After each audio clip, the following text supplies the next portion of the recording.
اے اللہ میری قبر کی وحشت کو انس سے بدل دے، مجھ پر قرآن عظیم کی برکت کے سبب سے رحم فرما اور اس کو میرا امام اور نور و ہدایت اور رحمت بنا۔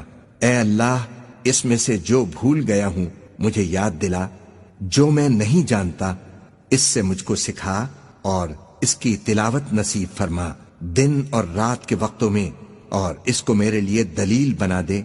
اے دنیا و آخرت کے مالک، اے بے پناہ رحمت و بخشش والے، مجھ پر تیری کس قدر بے شمار نعمتیں ہیں جن میں ہر نعمت پر تیرے شکر کا میں حق ادا نہیں کر سکتا۔ مجھ پر رحم و کرم فرمانے والے، مجھے فقر و تنگ دستی سے ذلیل نہ کیجو، قرض کی بدنامی سے مجھے بچائیو، اور جو نعمتیں تو نے ہمیں دی ہیں ان کو ہم سے واپس نہ لیجو۔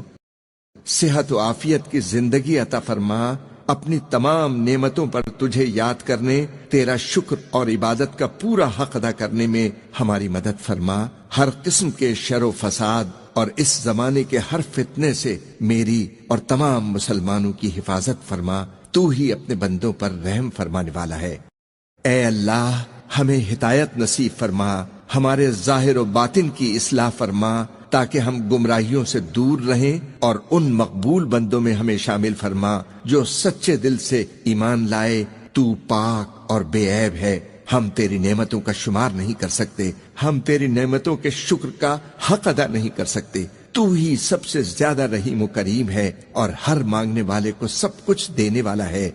اے کریم ہمیں عافیت و سلامتی عطا فرما، اپنی اطاعت و فرمانبرداری کی ہمت و توفیق نصیب کر۔ ہماری یہ زندگی تیری امانت ہے، اس لیے برحق دین اسلام پر ایسی حالت میں ہم تیرے سامنے حاضر ہوں کہ تو ہم سے ہر طرح خوش اور راضی ہو۔ تیرے سوا میرا کوئی مالک نہیں، میرا کوئی پالنے والا نہیں، اور تیرے سوا کوئی عبادت کے لائق نہیں۔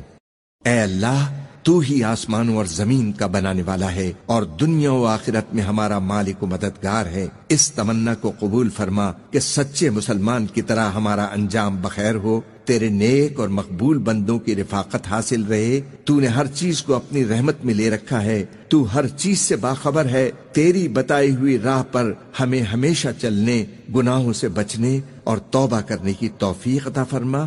تو نے ہمیں جتنا علم دیا ہے ہم اس سے کچھ زیادہ نہیں جانتے، تو ہی سب کچھ جاننے والا ہے۔ میں تجھ سے دین و دنیا میں ہر طرح کی خیر، ہر آفت سے سلامتی اور ہر مصیبت سے عافیت کا امیدوار ہوں۔ اپنے گناہوں کی معافی کے ساتھ تیرے غضب اور دوزخ کی آگ سے پناہ مانگتا ہوں۔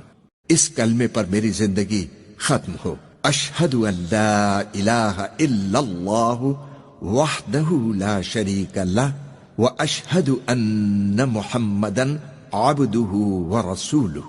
آمین ثم آمین۔